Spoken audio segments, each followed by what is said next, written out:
sense of the word. Dogen's instructions to the Zen cook, the Tenzo Kyokan. We're using Uchiyama Roshi's commentary, How to Cook Your Life, as our main source.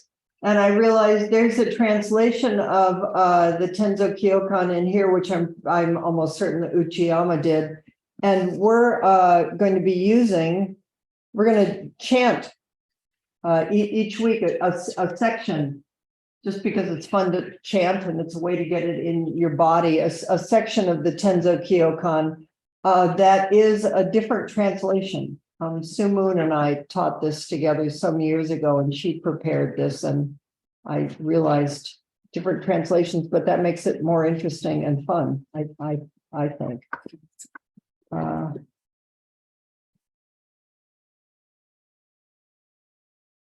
So why don't we start with that? They're only, I brought more last week and people took them home, which I think is lovely. I just have to remember to bring more, and we also can do a screen share. So if you want to sit next to somebody, we'll wait for the screen share. Gary, do you have one? Yes. Can you see that on the screen? We're just going to read number 1. So let's read it together. When washing rice, preparing vegetables, and so on, do so with your own hands, with close attention, vigorous exertion, and a sincere mind. Do not indulge in a single moment of carelessness or laziness. Do not allow attentiveness to one thing result in overlooking another. Do not yield a single drop in the ocean of merit. Even a mountain of good karma can be augmented by a single particle of dust. When examining the rice, first check for sand.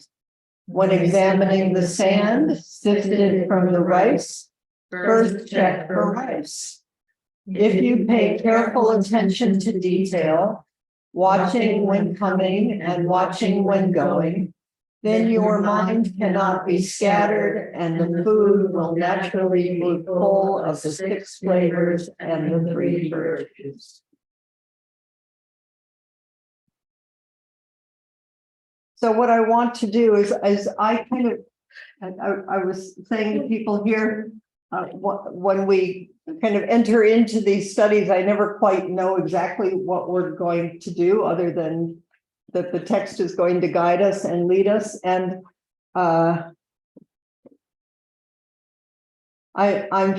finding that one of the I want to use as co-texts in this cookbooks. Cookbooks have been falling off the shelves and into my hands, because the question always is then, what does Dogen have to do with us? And what does Dogen have to do with this life in our everyday life? So I'm hoping that at least part of what this does is that we go home and we pay attention to the food that we eat. When we're buying it, when we're preparing it, when we're tasting it, when we're gathering with other people, or if we eat alone, or is there a difference when we're with others and eating alone? But to enter into the cooking and the eating of food, which for those of us who were at Tassajara and for those of us who were at Green Gulch, there is a lot of ritual around food. One might say it's a food cult. No. It's like, I remember, oh dear, this is when these memories come. When I first sat at Green Gulch Farm as a very young person, and I remember the first retreat that I sat, that you have gamasio. You have this thing, gamasio, which is ground up sesame seeds with salt, which is it's just like a seasoning that's passed from Japan to us. But there was so much bowing in terms of the passing of the gamasio. I thought, what I kind of like, what is wrong with these people? Like, what is this thing? It's like bow, okay, and then you bow again. And and at Tassajara, Sahara, as we know, there's gongs and there's bells and chanting, and then you sit down to eat. And you do pay attention in a different kind of way. I wanted to tell one more story that came to me is when I was at Tassajara, practicing at Tassajara, I was a guest cook one summer. And I had some experience cooking, but anyway. But being a guest cook at Tassajara is kind of a big deal. You have to cook for a lot of people, and a lot of people have paid money to come, and you know, the kind of terror of like, oh my goodness, how am I going to do this? And I remember having the palpable feeling of that when I walked into the Tassajara kitchen, I was one of 3 guest cooks, of feeling like all the guest cooks and the Tenzos across time and space were there to help me. It was such a strong, palpable experience, and that all I had to do was keep stepping in, and that somehow, I mean, where I would get lost, which of course I did, is when it was little old me thinking I had to do this thing, you know, then all this, I mean, that's part of it, but mostly if I could just take a breath and align with my feet and the pots and the pans and the chopping and the ritual across time and space, that everything would be fine. And it was. I mean, I'm sure there were mistakes, but so I think this I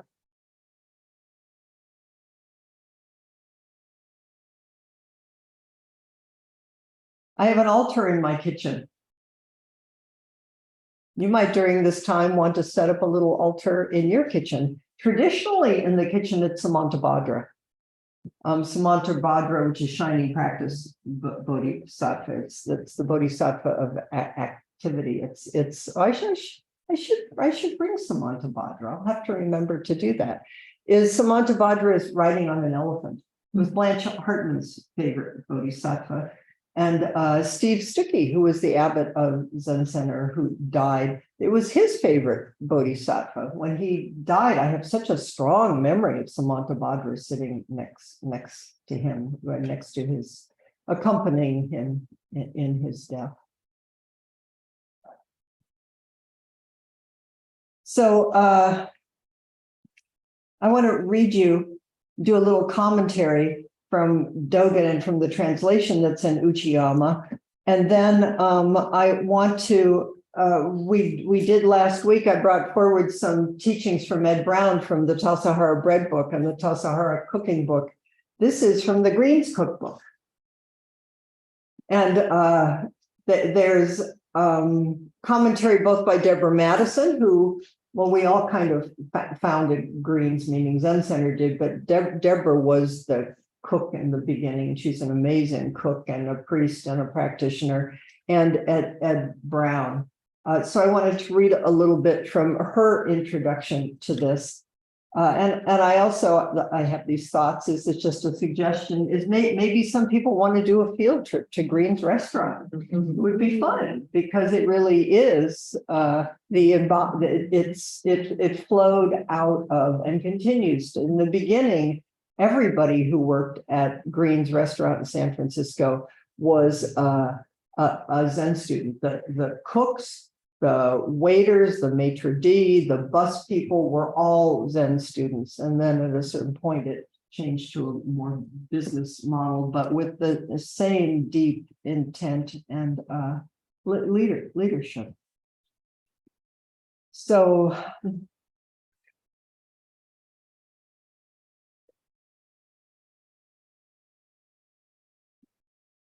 in the Tenzo Kyokan, Dogen's fascicle, I think it's 28 in the Shobogenzo, he begins by talking about the well, let me jump in. He says, when I was in China, Dogen, we'll see, Debbie's going to lead us in this. Dogen went from Japan to China to try to understand the source of the teachings. He really wanted to like get it because he felt like somehow in Japan, it wasn't being transmitted in its depths. And the beautiful thing is that when he went to China, he would talk to people and he'd ask about practice and he'd ask practice questions, which to me is a mark of humility. He wanted to understand and get it. And the person who most affected him was a Tenzo that he met on the road. It was something about the presence of this Tenzo and the way the Tenzo was attending to the food and the way he carried his responsibility and love of practice that I think somehow seared itself into Dogen's heart and bones. So he says, when I was in China, I talked in my spare time with many older monks who had years of experience working in the various offices. They taught me a little of what they had learned in their work. What they had to say must surely be the marrow of what has been handed down through the ages by previous Buddhas and patriarchs, well, ancestors settled in the way. That was when I remembered the experience of walking into the Tassajara kitchen and that the ancestors were all there helping me. I did also talk to a few embodied monks about help. What in the world is this? It's good to talk to senior people who've been around for a while. So then what he says is, I shall take up the work of the Tenzo, who's the head cook, covering a period of one complete day. So this is Dogen. This is big philosophical, Mr. Super Practitioner. And he's talking about what the Tenzo does in a day in the same way that he would talk about enlightenment or Zazen. This is really important to notice. After the noon meal, the Tenzo should go and get the rice and the vegetables and other ingredients for the following morning and the noon meals. You'll see there's a level of detail, which I will, when I read a little bit from Deborah, I am amazed.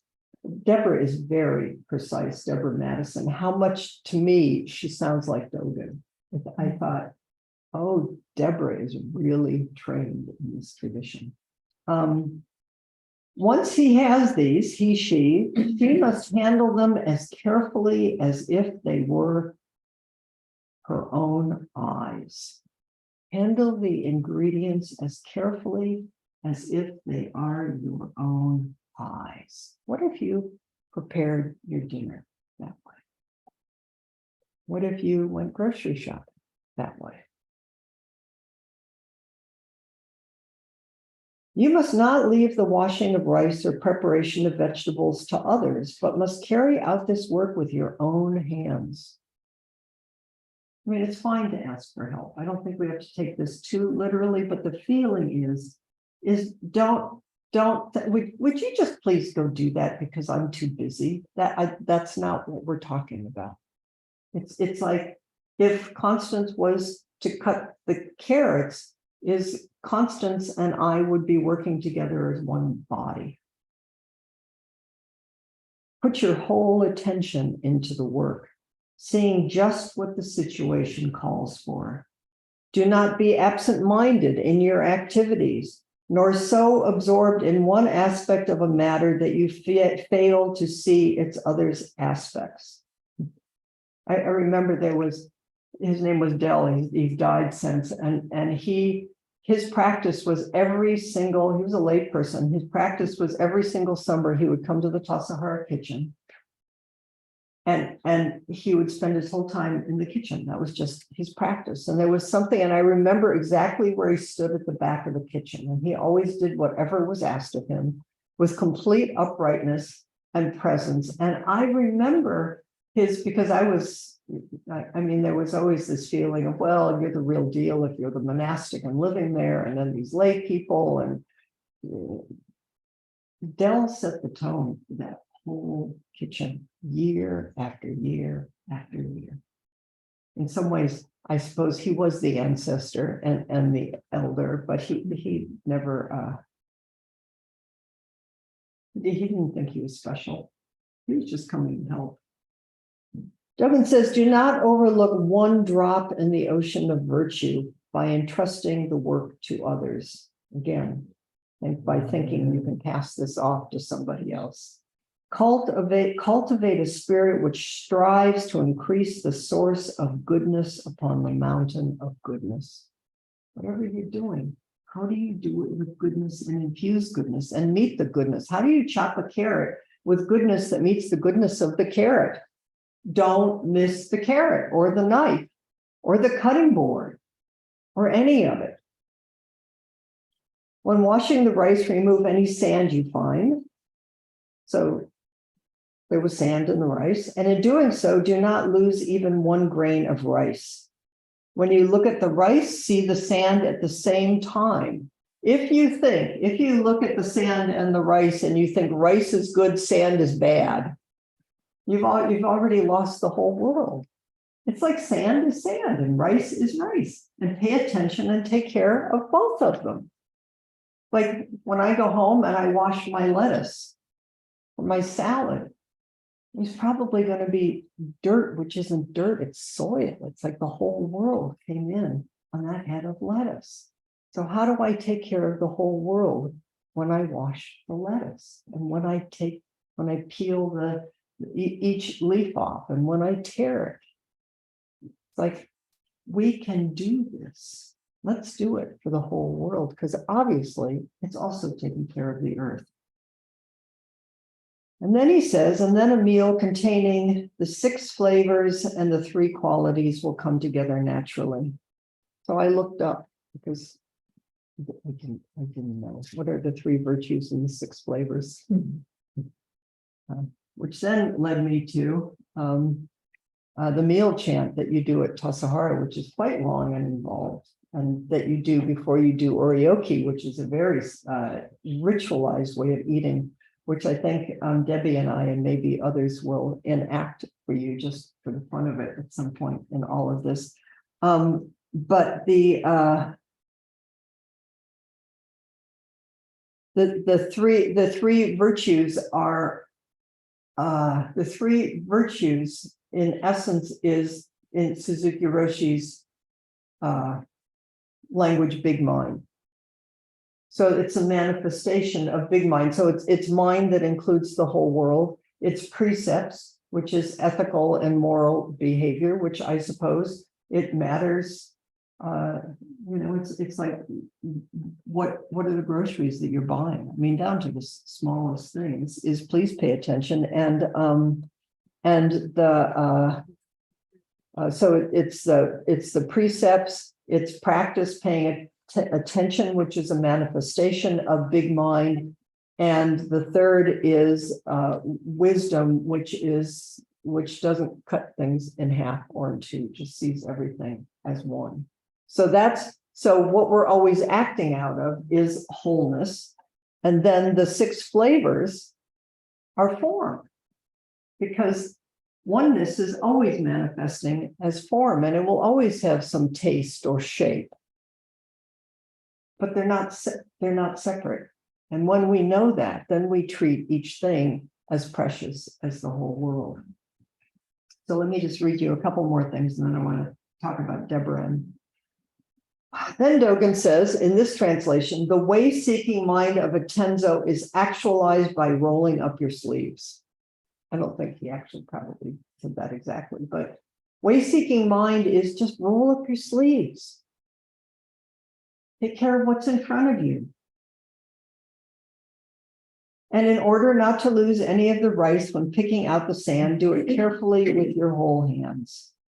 Pay full attention to your work and preparing the meal. Attend to every aspect yourself so that it will naturally turn out well, meaning show up all parts of you.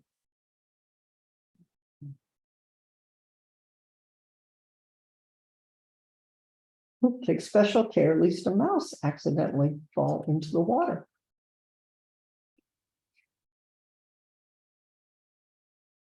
Under no circumstances allow anyone who happens to be drifting through the kitchen to poke his fingers around or to look into the pot. Oh dear, I could tell you some stories about me, but I'm not going to tell stories. You should not stick your fingers into things to see if they're done or not. Very bad practice.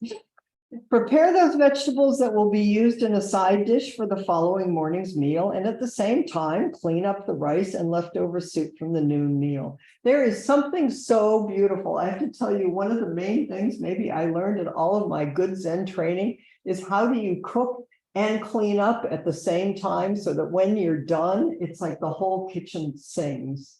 There's something so beautiful about that, which means you have to pay attention to the whole world. You have to pay attention to the pots and the pans and the chopping and the things on the stove, and other people may be doing it, but your mind should be as big as the whole world. But those things that naturally go on a high place onto a high place, and those that would be most stable on a low place into a low place. Things that naturally belong on a high place settle best on their high place, while those that belong on a low place find their greater stability there. Clean the chopsticks, ladles, and all other utensils and handle them with equal care and awareness, putting back everything where it naturally abides. It's so much fun to wash dishes in the Tassajara kitchen because everything has a place.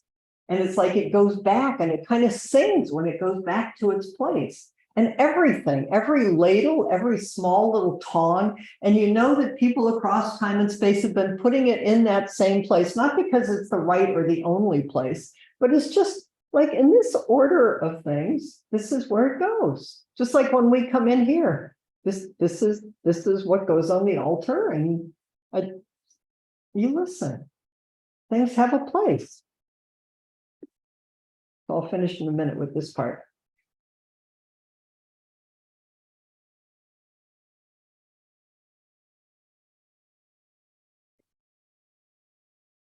Keep your mind on your work and do not throw things around carelessly. Okay, that's it forever. Keep your mind on your work and do not throw things around carelessly. So let's see what Deborah has to say here.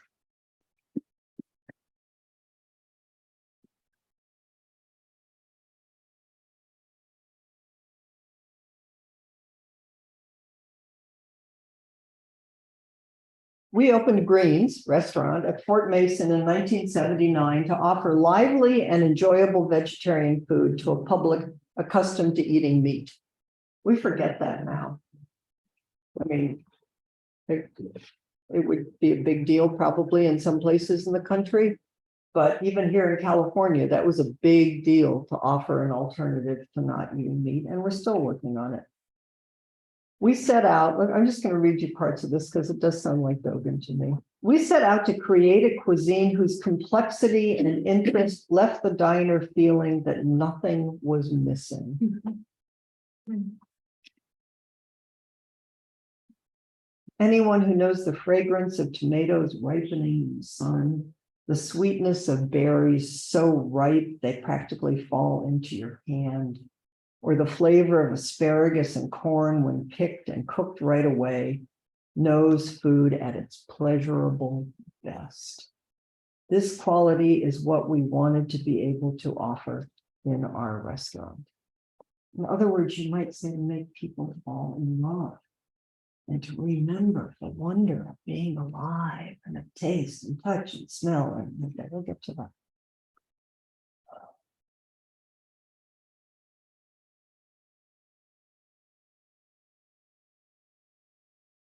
And she spends a fair amount of time talking about ingredients and how hard it was back then to find good ingredients, which I think is still true in many parts of the country, including because my son's partner, Allie, was on a board trying to get into parts of Oakland grocery stores where people could get reliable, good, fresh produce. So this isn't like someplace out in the Hicks. This is right here. But we're lucky enough in Sonoma County to be able to find good ingredients. We hope the readers of this book, those of us studying Tenzo Kyokan, will plan your meals by first finding out which foods are at their prime and then choosing recipes that make use of them. Please connect your food to the earth. After determining what is good and available, the cook must then decide how to structure the meal. Over many years of planning vegetarian menus, we have devoted a great deal of attention to developing a wide range of ideas for entrees.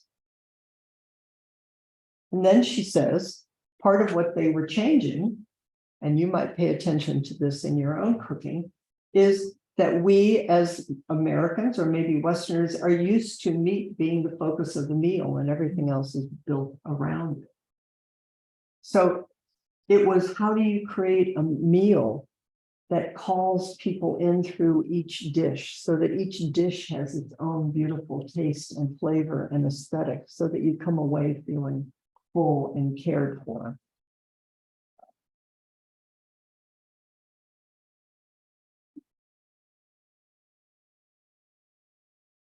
The meal engages all the senses.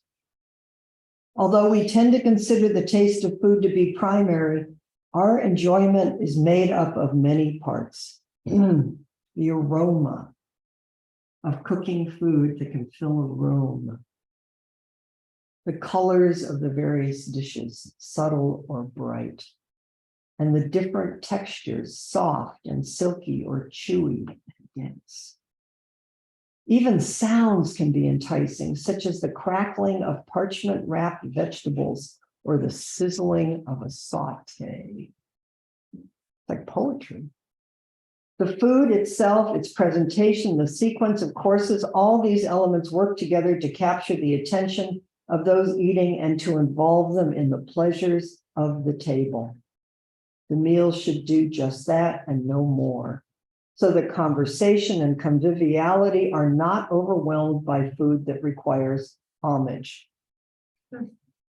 So the people at the table, what's happening at the table, that's as important as the food.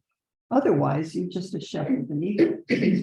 I mean, think about who's going to eat it and how to make them happy, how to bring people together.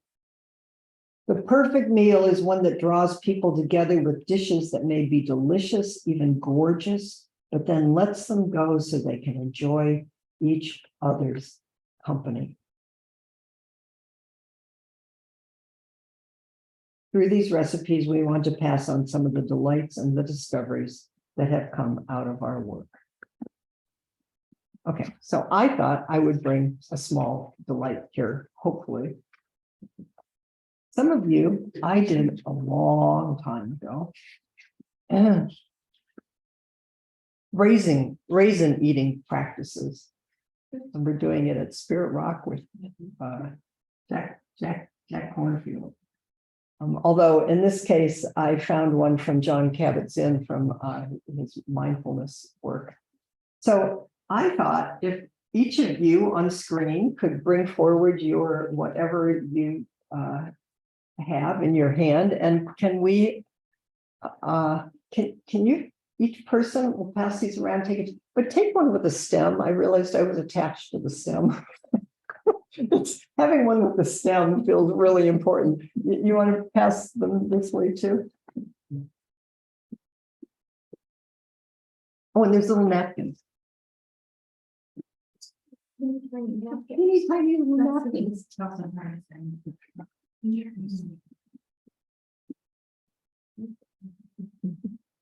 Everybody on screen have your own little off. Oh, look at that. That's so sweet. Oh.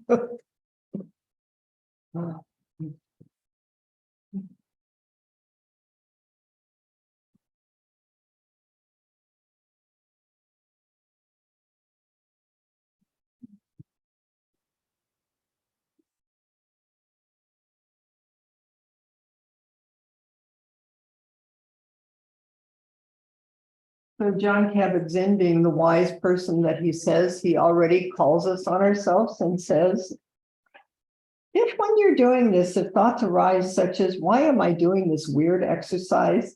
How will this ever help me? I hate these objects. I hate this chair. No, then just see if you can acknowledge these thoughts.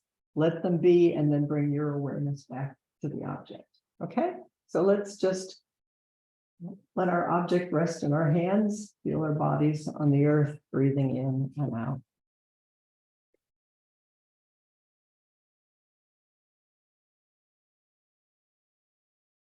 And imagine you have just come to Earth from a distant planet without this food that is in your hand. You have never seen it before, which seems to me to presume that you wouldn't even know it was food. Like, what is it?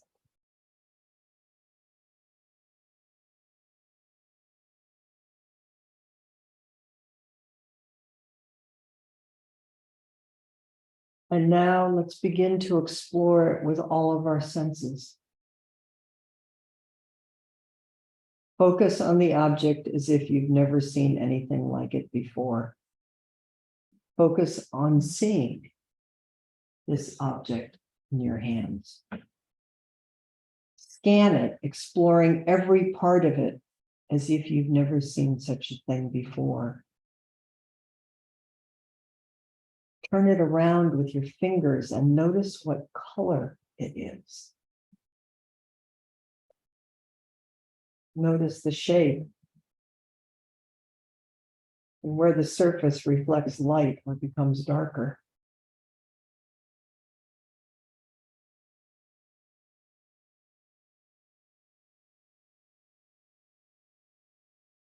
Now let's explore the texture. Feeling any softness, hardness, coarseness, or smoothness.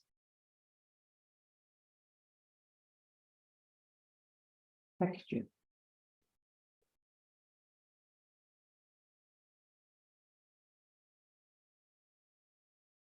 And then put it under your nose and carefully notice the smell of it.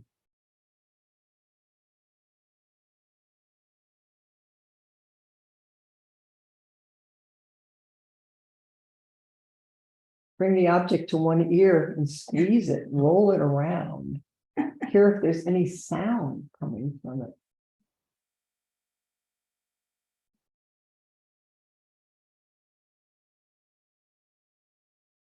And then slowly bring the object to your mouth. Noticing how the arm knows exactly where to go. And perhaps become aware of your mouth watering. Just notice this. And gently place the object in your mouth. And place it on your tongue without biting it. Simply explore the sensations of this object in your mouth. And then, when you're ready, intentionally bite down on it. And maybe notice how it automatically goes to one side of the mouth versus the other. And also notice the taste as it releases. And slowly chew this object. Be aware of the saliva in your mouth and how the object changes in consistency as you chew. And when you feel ready, you can swallow.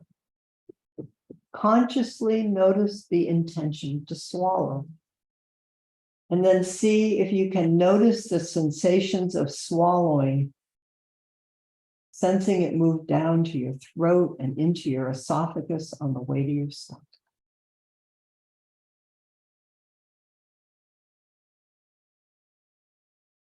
And then John Kabat-Zinn says, take a moment to congratulate yourself for taking this time to experience mindful eating. We might say, congratulate yourself for fully tasting and being present for the aliveness of this offering of food from the earth and of taking it into this very body in this moment in time.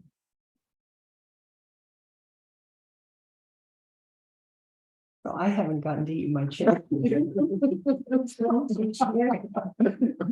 But I'm gonna put you guys, how about if you just turn to like one other person, two. I think we're end up fine here, and I'm gonna break you in two. Just share the experience of just being awake and aware